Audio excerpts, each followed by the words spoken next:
Pala brilliant study സെൻ്ററിൻ്റെ 2025 repeaters പ്രോഗ്രാമിൽ എങ്ങനെ apply ചെയ്യാം നമ്മുടെ വെബ്സൈറ്റ് മുഖേന എന്നുള്ളതാണ് വളരെ സിമ്പിളായിട്ട് ഞാൻ നിങ്ങളിലേക്ക് എത്തിക്കുന്നത്. അപ്പോൾ ഇതിൻ്റെ ഏറ്റവും വലിയ പ്രത്യേകത നിങ്ങൾക്ക് നിങ്ങളുടെ വീട്ടിലിരുന്ന് തന്നെ ഫോൺ ഉപയോഗിച്ചോ അല്ലെങ്കിൽ ലാപ്ടോപ്പ് ഉപയോഗിച്ചോ സിമ്പിളായിട്ട് നിങ്ങൾക്ക് ഇതിനകത്ത് അപ്ലൈ ചെയ്യാൻ സാധിക്കും. അതിനായി അക്ഷയ സെൻറ്ററുകളിലോ അല്ലെങ്കിൽ മറ്റേതെങ്കിലും ഇൻ്റർനെറ്റ് കഫേകളിലോ പോകേണ്ട ആവശ്യമില്ല, വീട്ടിലിരുന്ന് തന്നെ ചെയ്യാൻ സാധിക്കും. അപ്പോൾ നമുക്ക് നേരെ നമ്മുടെ വീഡിയോയിലേക്ക് കിടക്കാം. അപ്പോൾ ആദ്യം തന്നെ ഏതെങ്കിലും ഒരു ബ്രൗസറിൽ നമ്മൾ ബ്രില്യൻ പാല എന്ന് സെർച്ച് ചെയ്യുകയാണ്. ആദ്യം ഓപ്പണായി വരുന്ന ലിങ്കിൽ നമ്മൾ ക്ലിക്ക് ചെയ്യുന്നു. അപ്പോൾ നമ്മുടെ ബ്രില്യൻ സ്റ്റഡി സെൻ്ററിൻ്റെ ഒഫീഷ്യൽ വെബ്സൈറ്റ് ഓപ്പണായി വരും. അപ്പോൾ ഈ വെബ്സൈറ്റ് ഓപ്പണായി വരുമ്പോൾ തന്നെ നിങ്ങൾക്ക് കാണാൻ കഴിയും നമ്മുടെ എല്ലാ പ്രോഗ്രാമുകളുടെയും ഒരു ലിങ്ക് വെബ്സൈറ്റിൽ തന്നെയുണ്ട്. ആദ്യത്തെ പേജിൽ തന്നെയുണ്ട് repeaters test series, CUET, tuition ക്ലാസ്സുകൾ, ക്രാഷ്, സ്ക്രീൻ ടെസ്റ്റ്. അപ്പോൾ നമ്മൾ ഇതിൻ്റെ ആദ്യത്തെ ലിങ്ക്, അതായത് ആദ്യത്തെ ലിങ്ക് തന്നെയാണ് നമ്മുടെ റിപ്പീറ്റേഴ്സ് പ്രോഗ്രാമിലേക്കുള്ള. നമ്മളവിടെ ക്ലിക്ക് ചെയ്യുകയാണ്. ക്ലിക്ക് ചെയ്യുമ്പോൾ മറ്റൊരു പേജ് ഓപ്പണായി വരും.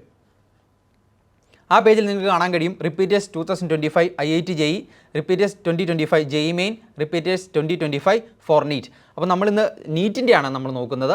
അപ്പോൾ നമ്മൾ ആദ്യം നീറ്റിൻ്റെ ലിങ്കിൽ ക്ലിക്ക് ചെയ്യുകയാണ്. യെസ്, അപ്പോൾ നീറ്റിൻ്റെ ലിങ്കിൽ ക്ലിക്ക് ചെയ്തപ്പോൾ മറ്റൊരു പേജ് ഓപ്പണായി വരുന്നു. ഇതിൻ്റെ ആദ്യം തന്നെ കാണാൻ കോഴ്സ് ബ്രൗസർ കാണാൻ കഴിയും, അതുപോലെ തന്നെ കോഴ്സ് വീഡിയോ, അതുപോലെ തന്നെ സ്ക്രീനിങ് ടെസ്റ്റ് സിലബസുമായി ബന്ധപ്പെട്ട കാര്യങ്ങൾ, അതുപോലെ തന്നെ രജിസ്റ്റർ എന്നിങ്ങനെ 4 ലിങ്കുകൾ കാണാൻ കഴിയും. ഇത് ആദ്യത്തെ കോഴ്സ് ബ്രൗസറാണ്. ഈ കോഴ്സ് ബ്രൗസർ ക്ലിക്ക് ചെയ്ത് കഴിയുമ്പോൾ നമ്മുടെ റിപ്പീറ്റേഴ്സ് പ്രോഗ്രാമിൻ്റെ നീറ്റ് റിപ്പീറ്റേഴ്സ് പ്രോഗ്രാമിൻ്റെ ബ്രോഷറാണ് ഓപ്പണായി വരുന്നത്. ഓക്കെ, അപ്പോൾ ഇതാണ് നമ്മുടെ നീറ്റ് റിപ്പീറ്റേഴ്സിൻ്റെ 2025 കോഴ്സ് ബ്രോഷർ. അപ്പോൾ ഇതിൻ്റെ ആദ്യത്തെ പേജിൽ നിങ്ങൾക്ക് ആ കോഴ്സുമായി ബന്ധപ്പെട്ട കാര്യങ്ങൾ, ഓൺലൈൻ ഓഫ്ലൈൻ മോഡ് അതൊക്കെ കാണാൻ കഴിയും. അതുപോലെ തന്നെ രണ്ടാമത്തെ പേജിലേക്ക് വരുമ്പോൾ അഡ്മിഷൻ ക്രൈറ്റീരിയ, ജനറൽ കാറ്റഗറി അതുപോലെ തന്നെ റിസർവേഷൻ കാറ്റഗറിയുടെയും ഒക്കെ ക്രൈറ്റീരിയ നിങ്ങൾക്ക് കാണാൻ കഴിയും. അതുപോലെ തന്നെ ആ പേജിൽ തന്നെയാണ് ഫീസ് സ്ട്രക്ചർ, ഓഫ്ലൈൻ ബാച്ചിൻ്റെയും ഓൺലൈൻ ബാച്ചിൻ്റെയും ഫീസ് സ്ട്രക്ചർ നിങ്ങൾക്ക് കാണാൻ സാധിക്കും. അത് കഴിഞ്ഞ് അടുത്ത പേജിലേക്ക് വരുമ്പോൾ സ്കോളർഷിപ്പുമായി ബന്ധപ്പെട്ട ക്രൈറ്റീരിയ, ഏതൊക്കെ തരത്തിലാണ് നിങ്ങൾക്ക് സ്കോളർഷിപ്പ് ലഭ്യമാകുക എന്ന കാര്യങ്ങളും ഇതിൽ വളരെ ക്ലിയറായി തന്നെ കൊടുത്തിട്ടുണ്ട്. Kerala state students, CBSE and ISC, അതുപോലെ തന്നെ 2024 നീറ്റ് എക്സാം എഴുതിയവരാണെങ്കിൽ അതിൻ്റെ സ്കോറിൻ്റെ അടിസ്ഥാനത്തിൽ ലഭിക്കുന്ന സ്കോളർഷിപ്പ്, അതുപോലെ തന്നെ സ്പെഷ്യൽ സ്കോളർഷിപ്പ് എന്നിങ്ങനെ തുടങ്ങുന്ന കാര്യങ്ങളും എല്ലാം ഈ പേജിൽ വളരെ വ്യക്തമായി കഴിഞ്ഞു. അപ്പോൾ നമ്മൾ നേരെ ബാക്കിലേക്ക് പോവുകയാണ്. അപ്പോൾ ഈ കോഴ്സുമായി ബന്ധപ്പെട്ട എല്ലാ കാര്യങ്ങളും അടങ്ങിയ ഒരു കോഴ്സ് വീഡിയോ നിങ്ങൾക്കതേ ഈ കോഴ്സ് വീഡിയോ എന്ന് പറയുന്ന ലിങ്കിൽ ക്ലിക്ക് ചെയ്യുമ്പോൾ ലഭ്യമാകും. അപ്പോൾ അടുത്ത ലിങ്ക് എന്ന് പറയുന്ന സ്ക്രീനിങ് ടെസ്റ്റിൻ്റെ സിലബസും അതുപോലെ തന്നെ സാമ്പിൾ ക്വസ്റ്റ്യൻസൊക്കെ ആയിട്ട് ബന്ധപ്പെട്ട ലിങ്കാണ്. അപ്പം അത് നോക്കേണ്ടവർക്ക് ആ ലിങ്കിൽ ക്ലിക്ക് ചെയ്യാം. അതിനുശേഷം ഏറ്റവും അവസാനം കാണുന്ന ലിങ്ക്, അതാണ് രജിസ്റ്റർ ചെയ്യുന്നതിന് വേണ്ടിയിട്ടുള്ള ലിങ്ക്. അപ്പോൾ നമ്മൾ അവിടെ ക്ലിക്ക് ചെയ്യുകയാണ്. യെസ്, അപ്പോൾ അടുത്ത ഒരു പേജ് ഓപ്പണായി വരുന്നു. അപ്പോൾ ഈ പേജിലാണ് നമ്മുടെ സ്റ്റുഡൻറ്റ് IDയും പാസ്വേഡും ഉപയോഗിച്ച് നമ്മൾക്ക് ലോഗിൻ ചെയ്യാൻ സാധിക്കുക. അപ്പോൾ നിങ്ങൾ ഓൾറെഡി ബ്രില്യൻ പാലായുടെ സൈറ്റിൽ രജിസ്റ്റർ ചെയ്തിട്ടുള്ള ആളുകളാണെങ്കിൽ നിങ്ങളുടെ IDയും പാസ്വേഡും ഉപയോഗിച്ച് നിങ്ങൾക്ക് സിമ്പിളായിട്ട് തന്നെ ലോഗിൻ ചെയ്യാൻ സാധിക്കും. ഇനി പുതുതായി രജിസ്റ്റർ ചെയ്യുന്ന ആളുകളാണെങ്കിൽ ഇതിന് താഴെ കാണുന്ന സൈനപ്പ് എന്ന് പറയുന്ന ലിങ്കിൽ നമ്മൾ ക്ലിക്ക് ചെയ്യുന്നു. അപ്പോൾ നമ്മുടെ സ്റ്റുഡൻറ്റ് നെയിം നമ്മൾ അവിടെ ടൈപ്പ് ചെയ്യണം. അത് കഴിഞ്ഞ് ഒരു രജിസ്റ്റേർഡ് മൊബൈൽ നമ്പർ നമ്മൾ ഇവിടെ എൻ്റർ ചെയ്യേണ്ടതുണ്ട്.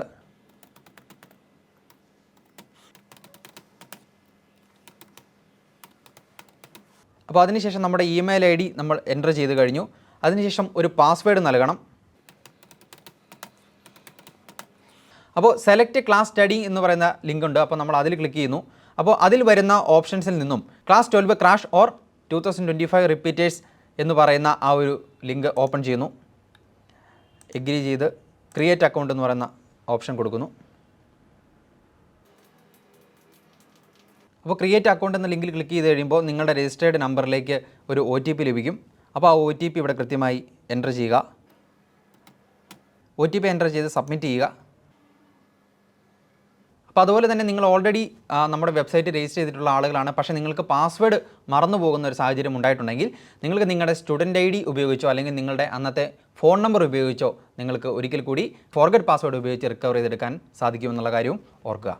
അപ്പോൾ അതുപോലെ തന്നെ മറ്റൊരു പ്രധാനപ്പെട്ട കാര്യം, നിങ്ങൾ ഓൾറെഡി നമ്മുടെ വെബ്സൈറ്റിൽ രജിസ്റ്റർ ചെയ്തിട്ടുള്ള ആളുകളാണ്, അത് ഒരുപക്ഷെ 8ാം ക്ലാസ്സിലോ അല്ലെങ്കിൽ 9ാം ക്ലാസ്സിലോ 10ാം ക്ലാസ്സിലോ ഒക്കെയാണ് രജിസ്റ്റർ ചെയ്തിട്ടുള്ളതെങ്കിൽ നിങ്ങൾ റിപ്പീറ്റേഴ്സ് കോഴ്സിലേക്ക് അപ്ലൈ ചെയ്യുമ്പോൾ നിങ്ങളുടെ ക്വാളിഫിക്കേഷൻ അപ്ഡേറ്റ് ചെയ്യാൻ മറക്കണ്ട. അതിനായി നിങ്ങളുടെ പേജ് ഓപ്പണായി വരുന്നതിന് ശേഷം മൈ കോഴ്സസ് എടുക്കുക. മൈ കോഴ്സസിനകത്ത് അപ്ഡേറ്റ് ക്വാളിഫിക്കേഷൻ എന്ന് പറയുന്ന ഓപ്ഷനിൽ ക്ലിക്ക് ചെയ്യുക. അതിനുശേഷം വലത് സൈഡിൽ അപ്ഡേറ്റ് ക്വാളിഫിക്കേഷൻ എന്ന് പറയുന്ന ഒരു ലിങ്ക് ഉണ്ടാവും. അതിൽ ക്ലിക്ക് ചെയ്തതിന് ശേഷം ക്ലാസ് 12 ക്രാഷ് ഓർ റിപ്പീറ്റേഴ്സ് 2025 എന്ന് പറയുന്ന ലിങ്കിൽ ക്ലിക്ക് ചെയ്തതിന് ശേഷം നിങ്ങൾക്ക് നിങ്ങളുടെ ക്വാളിഫിക്കേഷൻ അപ്ഡേറ്റ് ചെയ്യാനായിട്ട് സാധിക്കും. അപ്പോൾ നമ്മുടെ ഓൺലൈൻ ഓഫ്ലൈൻ റിപ്പീറ്റേഴ്സ് പ്രോഗ്രാമിലേക്ക് അപ്ലൈ ചെയ്യുന്നതിന് വേണ്ടിയിട്ടുള്ള ആപ്ലിക്കേഷൻ പ്രോസസ്സ് ഒരുപോലെയാണ്. അപ്പോൾ ഞാൻ നിങ്ങൾക്ക് സാമ്പിളായിട്ട് നമ്മുടെ ഓഫ്ലൈൻ റിപ്പീറ്റേഴ്സ് പ്രോഗ്രാമിൽ എങ്ങനെ രജിസ്റ്റർ ചെയ്യാമെന്നുള്ളതാണ് കാണിക്കാൻ പോകുന്നത്. അപ്പോൾ നമ്മുടെ റിപ്പീറ്റേഴ്സ് 2025 നീറ്റ് മെഡിക്കൽ ഓഫ്ലൈൻ എന്ന് പറയുന്ന ആ ഒരു ഓപ്ഷൻ, അതിന് നേരെ എൻറോൾ നൗ എന്ന് പറയുന്ന ഒരു ലിങ്ക് കാണാൻ കഴിയും. നമ്മൾ അവിടെ ക്ലിക്ക് ചെയ്യുന്നു. അപ്പോൾ അടുത്ത പേജ് ഓപ്പണായി വന്നതിന് ശേഷം സെലക്ട് സെൻറ്റർ അതുപോലെ തന്നെ സെലക്ട് പ്രിഫേർഡ് ബാച്ച് എന്നിങ്ങനെ 2 ഓപ്ഷൻസ് കാണാം. നമ്മൾ ആദ്യം സെലക്റ്റഡ് സെൻറ്റർ ക്ലിക്ക് ചെയ്യുകയാണ്. അതിനുശേഷം നമ്മളൊരു സെലക്ട് പ്രിഫേർഡ് ബാച്ച് എടുക്കുകയാണ്. അതിനകത്ത് നമ്മൾ ജൂൺ 2024 എന്ന് പറയുന്ന ഡിഫോൾട്ടായിട്ട് കിടക്കുന്ന ആ ഒരു ഓപ്ഷനാണ് നമ്മൾ സെലക്ട് ചെയ്യുന്നത്. അതിനുശേഷം അതിൻ്റെ താഴെ ഹോസ്റ്റൽ റിക്വയർഡ്, ഹോസ്റ്റൽ വേണ്ടവരാണെങ്കിൽ അത് ഹോസ്റ്റൽ നിങ്ങൾക്ക് തിരഞ്ഞെടുക്കുക. അതുപോലെ തന്നെ ഡേ സ്കോളേഴ്സ് ആണെങ്കിൽ നിങ്ങൾക്ക് ആ ഓരോ ഓപ്ഷനും ക്ലിക്ക് ചെയ്യാം. അതിനുശേഷം റിക്വസ്റ്റ് ഫോർ രജിസ്ട്രേഷൻ നമ്മൾ കൊടുക്കുകയാണ്. യെസ്, അപ്പോൾ നിങ്ങളുടെ ക്വാളിഫിക്കേഷനും അതുപോലെ തന്നെ പ്രൈമറി ഡീറ്റെയിൽസും എൻ്റർ ചെയ്യുന്നതിന് വേണ്ടിയിട്ടുള്ള ഒരു പേജ് ഓപ്പണായി വരും. അപ്പോൾ എൻ്റർ പ്രൈമറി ഡീറ്റെയിൽസ് എന്ന് പറയുന്ന ഓപ്ഷൻസ് വന്നു. അപ്പോൾ നമ്മുടെ SSLC 10ാം ക്ലാസ്സിൻ്റെ ഡീറ്റെയിൽസ് ആണ് നമ്മളിവിടെ സാമ്പിളായിട്ട് എൻ്റർ ചെയ്യാൻ പോകുന്നത്. അപ്പോൾ നമ്മൾ സ്ട്രീമിൻ്റെ അവിടെ സെലക്ട് ചെയ്തതിന് ശേഷം SSLC എന്ന് പറയുന്ന ഓപ്ഷൻ കൊടുത്തു. അപ്പോൾ ഇയർ ഓഫ് പാസിംഗ് നമ്മൾ സാമ്പിളായിട്ട് 2022 കൊടുക്കുകയാണ്. റോൾ നമ്പർ, അപ്പോൾ നിങ്ങളുടെ 10ാം ക്ലാസ്സിലെ റോൾ നമ്പർ നമ്മളവിടെ കൊടുക്കുന്നു. അതിനുശേഷം മാർക്ക് എൻ്റർ ചെയ്യേണ്ട ഓപ്ഷൻസ് എത്തിക്കഴിഞ്ഞു. അപ്പോൾ നമ്മൾ ഫിസിക്സിന് ഏതാണ് ഗ്രേഡ് കിട്ടിയത്, അതുപോലെ തന്നെ കെമിസ്ട്രിക്കും ബയോളജിക്കും ഏതൊക്കെ ഗ്രേഡുകളാണ് നിങ്ങൾക്ക് കിട്ടിയത് എന്നുള്ളതും നമ്മൾ ആ ഓപ്ഷൻസ് കൊടുത്തു. അതിനുശേഷം നമ്മുടെ ഹയർ സെക്കൻഡറി ഡീറ്റെയിൽസിലേക്ക് വരികയാണ്. നമ്മൾ സ്ട്രീം സെലക്ട് ചെയ്യുകയാണ്. ഹയർ സെക്കൻഡറി എക്സാമിനേഷൻ HSC ആണ് നമ്മൾ കൊടുക്കുന്നത്. അതുപോലെ തന്നെ നിങ്ങളുടെ +1 ഡീറ്റെയിൽസും എൻ്റർ ചെയ്ത് കൊടുക്കണം. ഇപ്പോൾ ഇയർ ഓഫ് പാസിംഗ് നമ്മൾ കൊടുക്കുകയാണ്.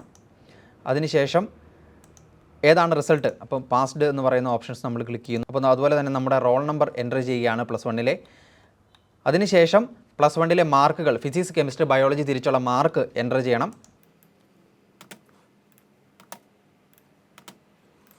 അതിനുശേഷം നിങ്ങളുടെ മാർക്ക് ലിസ്റ്റ് അപ്ലോഡ് ചെയ്യാനുള്ള ഓപ്ഷൻസ് എത്തിക്കഴിഞ്ഞു.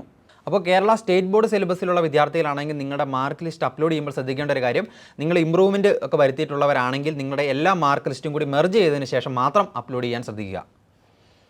അപ്പോൾ നമ്മളിവിടെ മാർക്ക് ലിസ്റ്റ് അപ്ലോഡ് ചെയ്തു. നെക്സ്റ്റ് കൊടുക്കുകയാണ്. അപ്പോൾ അടുത്ത പേജിൽ നിങ്ങൾ ഇതുവരെ എൻ്റർ ചെയ്ത് കൊടുത്തിരിക്കുന്ന കാര്യങ്ങൾ വെരിഫൈ ചെയ്യുന്നതിന് വേണ്ടിയിട്ടുള്ളതാണ്. അപ്പോൾ നിങ്ങളുടെ 10ലെയും +1ലെയും മാർക്കുകൾ ആഡ് ചെയ്തതും അതുപോലെ തന്നെ ഗ്രേഡ് എല്ലാം കൊടുത്ത കാര്യങ്ങളും എല്ലാം ഒരിക്കൽ കൂടി കൺഫേം ചെയ്തതിന് ശേഷം അപ്പോൾ കൺഫേം റിക്വസ്റ്റ് എന്ന് പറയുന്ന ഓപ്ഷൻ കൊടുക്കുകയാണ്. അപ്പോൾ നിങ്ങൾ കൺഫേം റിക്വസ്റ്റ് കൊടുത്തതിന് ശേഷം ആ ആപ്ലിക്കേഷൻ ഞങ്ങളിലേക്ക് എത്തിക്കഴിഞ്ഞു. ആ ആപ്ലിക്കേഷൻ എത്തിക്കഴിഞ്ഞതിന് ശേഷം ഞങ്ങളുടെ ടീം അത് വെരിഫൈ ചെയ്യും. അപ്പോൾ പലതരത്തിലുള്ള സ്റ്റാറ്റസ് ആയിരിക്കും നിങ്ങളുടെ ആപ്ലിക്കേഷൻ സബ്മിറ്റ് ചെയ്തതിന് ശേഷം നിങ്ങൾക്ക് കാണാൻ സാധിക്കുക. ചിലർക്ക് വെയിറ്റിംഗ് ഫോർ അപ്രൂവൽ ആയിരിക്കും, അതുപോലെ തന്നെ ചിലർക്ക് നോട്ട് ക്വാളിഫൈഡ് എന്നായിരിക്കും. അപ്പോൾ നോട്ട് ക്വാളിഫൈഡ് എന്ന് കാണിച്ചാൽ അതിൻ്റെ അർത്ഥം നിങ്ങൾ നമ്മുടെ അഡ്മിഷൻ ക്രൈറ്റീരിയയോട് സാറ്റിസ്ഫൈ ചെയ്യുന്നില്ല എന്നുള്ളതാണ്. അപ്പോൾ അതുകൊണ്ട് ആരും സങ്കടപ്പെടേണ്ടതില്ല. നിങ്ങളുടെ +2 ബോർഡ് എക്സാം കഴിഞ്ഞതിന് ശേഷം അതിൻ്റെ മാർക്ക് വന്നതിന് ശേഷം അത് വെച്ച് നിങ്ങൾക്ക് അപ്ലൈ ചെയ്യാം. അതുപോലെ തന്നെ നിങ്ങളുടെ നീറ്റ് എക്സാം എഴുതിയവരാണെങ്കിൽ നീറ്റ് സ്കോറിൻ്റെ അടിസ്ഥാനത്തിൽ നിങ്ങൾക്ക് വീണ്ടും അപ്ലൈ ചെയ്യാൻ സാധിക്കും. ഇതൊന്നുമല്ലെങ്കിൽ ഞങ്ങളൊരു സ്ക്രീനിങ് ടെസ്റ്റ് നടത്തുന്നുണ്ട്. ആ സ്ക്രീനിങ് ടെസ്റ്റിൽ മികച്ച പെർഫോമൻസ് കാഴ്ചവെക്കാൻ നിങ്ങൾക്ക് സാധിക്കുകയാണെങ്കിൽ ആ സ്കോറിൻ്റെ അടിസ്ഥാനത്തിലും നിങ്ങൾക്ക് റിപ്പീറ്റേഴ്സ് പ്രോഗ്രാമിലേക്ക് കടന്നു വരാം. അപ്പോൾ നിങ്ങളുടെ ആപ്ലിക്കേഷൻ നിങ്ങൾ സബ്മിറ്റ് ചെയ്തതിന് ശേഷം ഏതാനും മണിക്കൂറുകൾക്കുള്ളിൽ തന്നെ അതിൻ്റെ അപ്രൂവൽ നിങ്ങൾക്ക് ലഭിക്കും. എപ്പോഴാണ് അപ്രൂവ് ചെയ്യുന്നത്? ഉടൻ തന്നെ നിങ്ങളുടെ ഫോണിലേക്ക് നിങ്ങളുടെ രജിസ്റ്റേർഡ് നമ്പറിലേക്ക് നിങ്ങൾക്കൊരു മെസ്സേജ് ലഭിക്കും. അതുപോലെ തന്നെ നിങ്ങൾക്ക് നിങ്ങളുടെ സ്റ്റുഡൻറ്റ് പ്രൊഫൈലിൽ കയറി ആപ്ലിക്കേഷൻ സ്റ്റാറ്റസ് ഏതാണെന്ന് പരിശോധിക്കാനും സാധിക്കും. അപ്പോൾ ഇത്രയും കാര്യങ്ങൾ ചെയ്തതിന് ശേഷം നിങ്ങളുടെ പ്രൊഫൈൽ നിങ്ങൾ ഫില്ല് ചെയ്യണം. പ്രൊഫൈൽ ഫില്ല് ചെയ്തെങ്കിൽ മാത്രമേ നിങ്ങൾക്ക് ഫീ പേയ്മെൻറ്റ് അടയ്ക്കാൻ സാധിക്കുകയുള്ളൂ. അപ്പോൾ നമ്മൾ നേരെ മൈ പ്രൊഫൈൽ എടുക്കുന്നു. മൈ പ്രൊഫൈലിനകത്ത് കംപ്ലീറ്റ് പ്രൊഫൈൽ എന്ന് പറയുന്ന ഒരു ലിങ്ക് ഉണ്ട്, അത് ക്ലിക്ക് ചെയ്യുന്നു.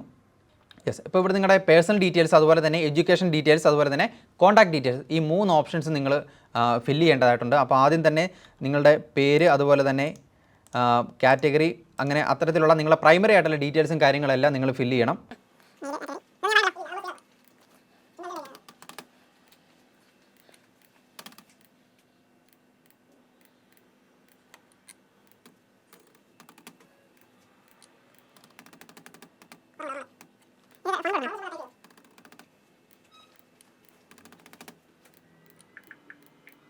അപ്പോൾ പേഴ്സണൽ ഡീറ്റെയിൽസ് എല്ലാം നമ്മൾ ഫില്ല് ചെയ്തതിന് ശേഷം അടുത്തത് എഡ്യൂക്കേഷണൽ ഡീറ്റെയിൽസ് ആണ്.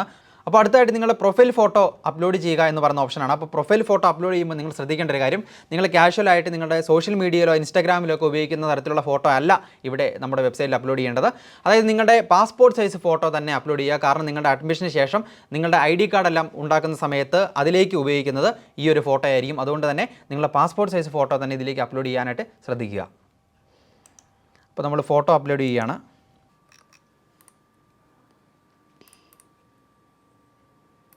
അപ്പോൾ നിങ്ങളുടെ പ്രൊഫൈൽ ഫോട്ടോ അപ്ലോഡ് ചെയ്യുന്നതിന് വേണ്ടിയിട്ടുള്ള പേജ് വന്നു കഴിഞ്ഞു. അപ്പോൾ അപ്ലോഡ് ഇമേജ് എന്ന് പറയുന്ന ഓപ്ഷൻ ക്ലിക്ക് ചെയ്യുന്നു. നമ്മൾ ഫോട്ടോ തിരഞ്ഞെടുക്കുകയാണ്. അപ്പോൾ ഫോട്ടോ അപ്ലോഡ് ആയതിനു ശേഷം ഒറിജിനൽ ഇമേജ് വരുന്നു. അപ്പോൾ അതുപോലെ തന്നെ നിങ്ങൾക്ക് ഫോട്ടോ ക്രോപ്പ് ചെയ്ത് നൽകാനുള്ള സൗകര്യമുണ്ട്. അപ്പോൾ നമ്മൾ ക്രോപ്പ് ചെയ്യുകയാണ് ഫോട്ടോ. യെസ്, ക്രോപ്പ് ചെയ്തതിന് ശേഷം ക്രോപ്പ് ആൻഡ് സേവ് എന്ന് പറയുന്നത് കൊടുക്കുന്നു. അപ്പോൾ പ്രിവ്യൂ ഇമേജ് ആയിട്ട് നിങ്ങൾ ക്രോപ്പ് ചെയ്തിട്ടുള്ള ആ ഒരു ഫോട്ടോ നിങ്ങൾക്ക് വരും. അപ്പോൾ പേഴ്സണൽ ഡീറ്റെയിൽസിന് ശേഷം നിങ്ങളുടെ എഡ്യൂക്കേഷണൽ ഡീറ്റെയിൽസ് ആണ് നിങ്ങൾ ഫില്ല് ചെയ്ത് കൊടുക്കേണ്ടത്. എഡ്യൂക്കേഷൻ ഡീറ്റെയിൽസിന് ശേഷം കോൺടാക്ട് ഡീറ്റെയിൽസ് നിങ്ങൾ ഫില്ല് ചെയ്ത് കൊടുക്കണം.